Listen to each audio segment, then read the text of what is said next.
నమస్కారం. మాఘపురాణం 11వ రోజు పారాయణలోకి వచ్చాం. ఈరోజు మాఘశుద్ధ ఏకాదశి. ఏకాదశి నాడు ఉపవాసం ఉండే అలవాటు ఉన్నవాళ్ళు ఈ రోజున ఉపవాసం ఉండొచ్చు. రేపొద్దున ద్వాదశి నాడు పారాయణ చేసుకోవచ్చు. ఈ మాఘశుద్ధ ఏకాదశిని భీష్మ ఏకాదశిగా చెప్తారు. దీనికి 2 రోజుల ముందు వచ్చిన అష్టమి నాడు భీష్మాష్టమి అని చెప్తారు. ఆ రోజునే భీష్మ పితామహులు నిధనం చెందారని, వారి పేరు మీదుగా ఈ రోజున భీష్మ ఏకాదశి అని చెప్తారని చెప్పుకుంటాం. మనం పురాణాల్లో కూడా ఇట్లా చెప్పబడుతుంది. ఉచిత IVF IUI కన్సల్టేషన్, ఉచిత అల్ట్రాసౌండ్ స్కాన్. 49 అంటే సంతానం, 49 అంటే సంతోషం. ఏకాదశి నాడు అన్ని ఏకాదశిలో ఉండగలిగినా లేకపోయినా ఇలా ప్రత్యేకమైనవి పర్వదినాలుగా చెప్పబడేటువంటి ఏకాదశుల్లో ఉపవాసం అంటే అన్నానికి భిన్నంగా ఏదైనా స్వీకారం చేయటం, అన్నము తినకుండా ఉండడము. దాని భిన్నంగా ఉండలేని వాళ్ళు, పలహారాలు చేసి ఉండలేని వాళ్ళు ఏదైనా కొంచెం అన్నంతో బియ్యపుతో చేసిన పదార్థం కాకుండా ఇంకొకటి ఏదైనా తీసుకుని కొంచెం తేలిగ్గా ఉపవాసం చేసి ద్వాదశి నాడు పారణ చేస్తే అద్భుతమైన ఫలితం లభిస్తుందని చెప్తారు. అవకాశం ఉన్న వాళ్ళు చేసుకోవచ్చు.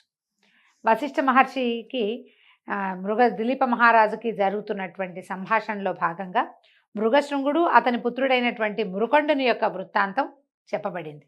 ఇప్పుడు చెప్తున్నారు, దిలీప మహారాజా ఇంకా మృకండుని పుత్రుడైన మార్కండేయుని చరిత్రను కూడా వినుము. మార్కండేయ చరిత్ర అత్యంత పుణ్యదాయకమైనది.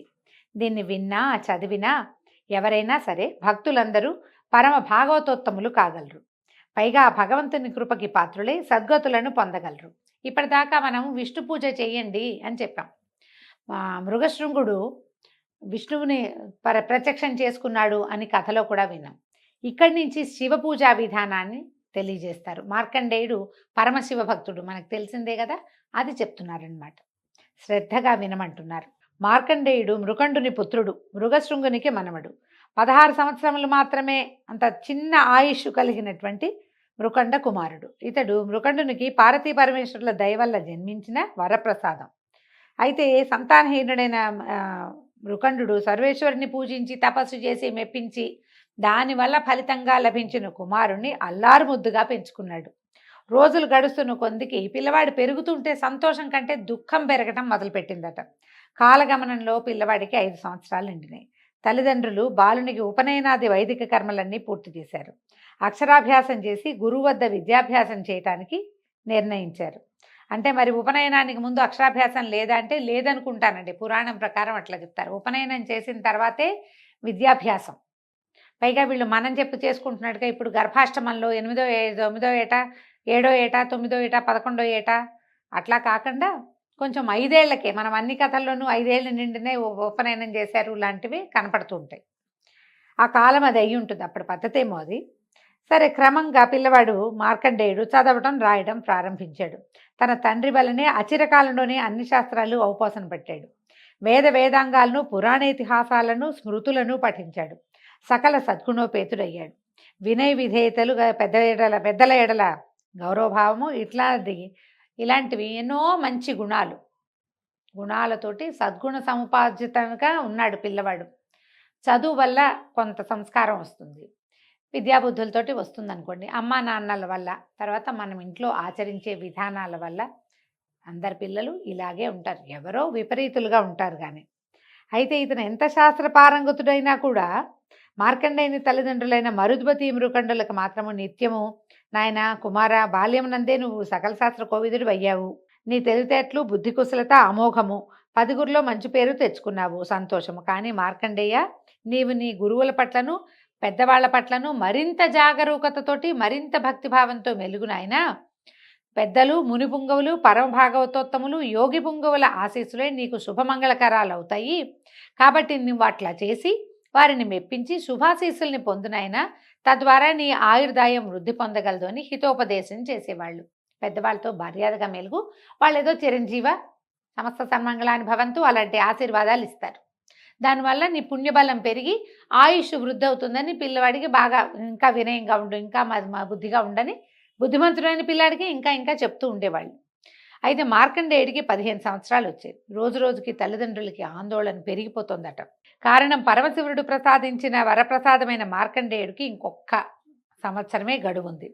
ఆఖరి జన్మదినోత్సవం ఇదే, ఇంకా చేయలేమనుకున్నారు. ఘనంగా చేయాలని భావించి 15వ పుట్టినరోజుకి ఎంతమందినో పెద్దవాళ్ళని, ఋషులని, మునులని, తపస్సులని పరమనిష్టా గరిష్ఠుల్ని అందరినీ పిలిచారు. అయితే వీళ్ళందరూ వచ్చారు. వస్తే అందరికీ సన్మానాలు చేశారు, సత్కరించారు. అతిథి సత్కారాలు ఎంతో ఘనంగా చేశారు. పిల్లవాడి మార్కండేయుడు కూడా అందరికీ వినయ విధేయతలతోటి నమస్కారం చేశాడు. ఎంతో వినయంగా ప్రతి వాళ్ళకి పాదాలంటి దండం పెట్టాడు. అలాగే వశిష్ఠ మహర్షి కూడా మార్కండేయుడు నమస్కారం చేశాడట. ఈ కథ ఎవరు చెప్తున్నారండి మనకి? వశిష్ఠ మహర్షి చెప్తున్నారు కదా, చెప్తున్నారు. నాకు కూడా దండం పెట్టాడు. పెడితే ఈయన ఏం చేశారట, వద్దునైనా నమస్కారం చేయబోక అని వారించారు. ఈ మార్కండేయుని దీవించడానికి తిరస్కరించిన వశిష్ఠ మహర్షిని చూసి అందరూ ఆశ్చర్యపోయారు. మహానుభావ వశిష్ఠ మహర్షి తమలో లోకానికి గురుతుల్యులు, ఇట్లా ఒక పిల్లవాడు, ఒక బాలకుడు జన్మదినోత్సవం రోజున నమస్కారం చేస్తుంటే మీరు వారిస్తున్నారేమిటి, ఆశీర్వదించరా పిల్లవాడిని అని అడిగితే ఈయన ఏమన్నారు, పిల్లవాడు బాలుడు, అల్పాయుష్కుడు, ఇతని జీవితకాలం 16 సంవత్సరాలే, మరికొంది రోజుల్లో మరణించబోయే ఇతన్ని మీరందరూ దీర్ఘాయుష్మాన్ భవ అని దీవించారు. అది ఎట్లా కుదురుతుంది? సాక్షాత్తు పరమేశ్వరుడే ఇతనికి అల్పాయుర్దాయాన్ని ఇచ్చాడు, 16 ఏళ్ళు అని చెప్పాడు ఖచ్చితంగా. ఇంకా మనం ఎంత? ఈ పరమేశ్వరుడు ఇచ్చిన వరం ప్రకారం అంటే ఆయన ఆజ్ఞ ప్రకారం ఇంకొక ఏడాది జీవిస్తాడు. నేను ఒకవేళ దీవించినా కూడా దీవెన వ్యర్థమవుతుందని వద్దన్నాను అన్నాడు. అనేసరికల్లా అయ్యో మా మహర్షులందరూ చాలా బాధపడ్డారు. చిరంజీవి వై వర్ధిల్లు, దీర్ఘాయు వై వర్ధిల్లు, ఆయుష్మాన్ భవ, దీర్ఘాయుష్మాన్ భవ, శతాయుష్ దీర్ఘాయుష్ అని ఇన్ని ఆయుష్లు దీవిస్తే మన దీవెలనన్నీ వృధా అవుతున్నాయి కదా అని బాధపడ్డారు.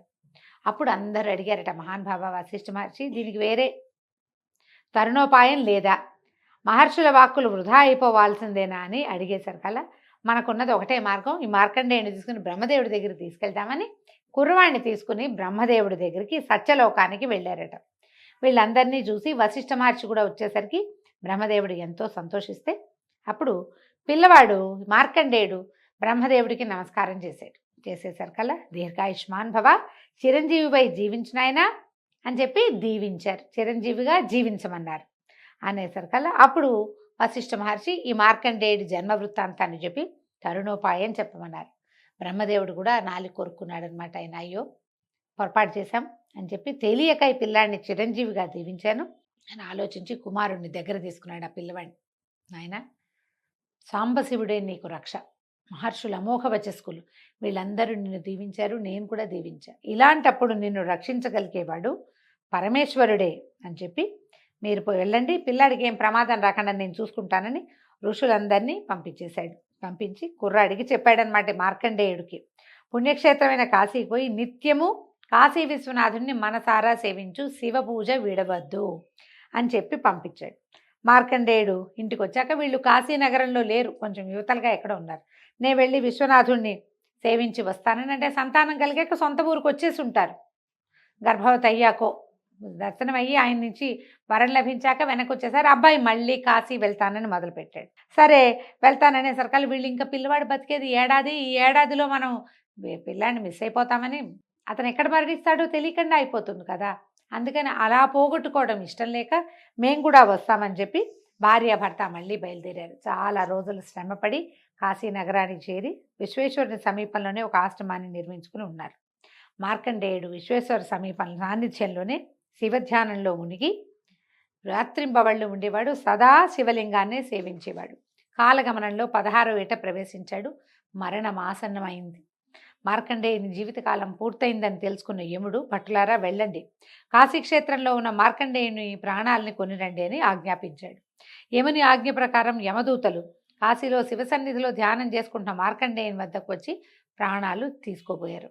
కానీ లాభం లేదు. మార్కండేయుని చుట్టూతా తెలియని ఏదో ఒక తేజస్సు ఆవరించుకుని ఉందట. ఆ వేడిమికి యమదూతలు నిలవలేకపోయారు. కాలపాశం కూడా మార్కండేయుని చేర్ల. దాంతో ఆ బాధలు పడలేక దాన్ని తట్టుకోలేక యమదూతలు వెళ్ళి మేము అతని సమీపంలోకి వెళ్ళిపోతున్నాము, ఏదో తేజస్సు ఉంది, అది అగ్నికణాల్లాగా మమ్మల్ని బాధిస్తోందని చెప్పేసరికల్లా యముడు ఆశ్చర్యపోయి మన వృత్తి ధర్మానికే విరుద్ధంగా ఉంది, నేను చూస్తానని అనుకుని తన వాహనమైన దున్నపోతుని అధిరోహించి అక్కడికి వెళ్ళాడు. వెళ్ళేసరికల్లా శివధ్యానంలో ఉన్నటువంటి ఈ మార్కండేయుడి మీదకి కాలపాశాన్ని విసిరాడు. అయితే కళ్ళు తెరిచి చూశాడట మార్కండేయుడు. చూస్తే సాక్షాత్తు యమధర్మరాజు తన ప్రాణాలను తీసుకుపోయే ప్రయత్నంలో ఉన్నాడు. భయపడిన మార్కండేయుడు శివలింగాన్ని గట్టిగా కావులించుకున్నాట. శివ, సాంబశివ, రక్షించు రక్షించు నన్ను అని పరిపరి విధాలుగా స్తోత్రం చేస్తూ భయంతో శివలింగాన్ని కావలించుకున్నాడు. తదేక దీక్షతో శివునే ధ్యానిస్తున్న మార్కండేయుని మొరని కైలాసమునందున్న పార్వతీ పరమేశ్వరులు విన్నారు. బాలుని ఆక్రందనను విన్న మహేశ్వరుడు మహోగ్రమైన రౌద్రాకారంతో శివలింగాన్ని పటేల్ని చీల్చుకుని వచ్చి తన త్రిశూలంతో ఎదురుకుండా ఉన్న యముడిని పొడిచినంత పనిచేసి మార్కండేయుడిని రక్షించాడు. మనం రకరకాలుగా వింటామండి. ఈ పాశం వేశాడని కావగలించుకున్నటువంటి మార్కండేయుడితో పాటు పరమేశ్వరుడి మీద శివలింగానికి కూడా ఆ పాశం పడిపోయిందని, అప్పుడు శివలింగాల్లోంచి రౌద్రాకారంతో రుద్రుడు బయటికి వచ్చాడని చెప్తారు. కొంచెం ముందు వెనకగా ఇలాగే జరిగిందనమాట. సరే, ఎప్పుడైతే ఈ శూలం యముడికి తగిలిందో యముడు పడిపోయాడు కింద, మరణించాడని కొన్ని కథల్లో చెప్తారండి. కొన్ని పాఠభేదాలు ఉంటాయి. కానీ శూలం తగిలిన వాడు జీవించి ఎలా ఉంటాడు? ఉండకపోయి ఉండొచ్చు, ఆయన శూలం తగిలి పడిపోయి ఉండొచ్చు. అయితే ఎప్పుడైతే ఈ యముడే దెబ్బతిని పడిపోయేసరికల్లా అష్టదిక్పాలకుడు బ్రహ్మాది దేవతలు పరుగున వచ్చి పరమేశ్వరుని పరుపరి విధాలుగా ప్రార్థించి శాంతించు, కోపం చల్లార్చుకో, యముడు తన విధిని నిర్వహించాడు, తమరిచ్చిందే వరము, 16 సంవత్సరాల అల్పాయుష్కుడైన కుమారుణ్ణి మృకండుడికి తమరు ఇచ్చారు, 16 ఏళ్లే ఇతని ఆయువని రాయబడి ఉంది. మృకండుని కుమారుడైనటువంటి మార్కండేయుడి ఆయుష్ 16 సంవత్సరాలని, వాడు పుట్టక ముందు తమరు రచించిందే కదా అతని నుదుట రాత అని పరిపరి విధాలుగా ప్రార్థించారు. ఆయువు తీరింది, యముడు తన కర్తవ్యాన్ని నిర్వహించాడు, బాలుడు ప్రాణాలు తీయటానికి వచ్చాడు. యముడు తప్పేముంది? తన బాధ్యతని తను నిర్వర్తించాడు. అయితే సదా మీ ధ్యానంలో ఉండటం వల్ల మీరు అతన్ని చిరంజీవిగా దీవించారు. అది యమధర్మరాజుకు తెలీదు. ధర్మపాలన, యముని విధేయత, దాన్ని గ్రహించి దాన్ని పరిగణించి ఆ యమధర్మరాజుని పునర్జీవితుని చేయండి. ఇతను ఈ రకంగా పడిపోతే కాలం ఎట్లా నడుస్తుంది? అతనే కదా కాలగణన దైవం అని బతిమలాడారు. యముడు లేని సృష్టిని ఊహించలేము అని, సర్వేశ్వర మా అభ్యర్థనను మన్నించండి, యముడిని వదిలిపెట్టండి అని పరిపరి విధాలుగా ప్రార్థిస్తే అప్పుడు పరమేశ్వరుడు శాంతించి యముడిని బతికించి, యమా నీవు నా భక్తుల జోలికి రావలదు, ఒకవేళ తప్పనిసరి అయినచో నా అనుమతి తీసుకో అని చెప్పి మార్కండేయుడిని పరిపరి విధాలుగా చిరంజీవిగా దీవించి ఆయన కైలాసానికి వెళ్ళిపోయాడట. మార్కండేయుడు చిరంజీవని, ఇప్పుడు కూడా ఆయన మార్కండేయుడు జీవించే ఉన్నాడని, ఆంజనేయుడితో పాటుగా ఈయన కూడా జీవించే ఉన్నారని చెప్తారు.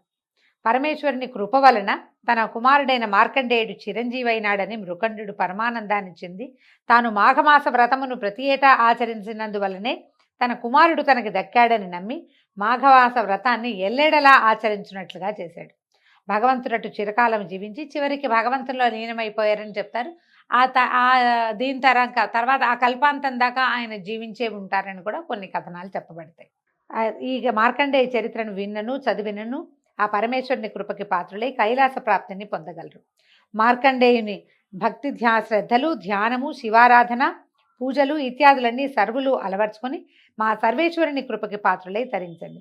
మహిమాన్వితమైన ఈ మార్కండేయ చరిత్రను పురస్కరించుకుని త్రయంబక మంత్రం చెప్తున్నారని, మహామృత్యుంజయ మంత్రాన్ని 108 సార్లు పఠించి ఆయురారోగ్య ఐశ్వర్యాలని పొందండి. ఈ రోజున ఎప్పుడైతే మనం మార్కండేయ చరిత్ర చదువుతామో అప్పుడు మనకందరికీ మృత్యుంజయ మంత్రం తెలుసు. ఇది వరకు పెద్దవాళ్ళు ఎవరో చేయాలని అనుకునేవాళ్ళు, ఇప్పుడు టీవీలలో కొంతమంది ఫోన్లలో కూడా కనిపిస్తుంది. త్రయంబకం యజామహే సుగంధిం పుష్టివర్ధనం ఊర్వారుకమివ బంధనాత్ మృత్యోర్ముక్షీయమామృతాత్.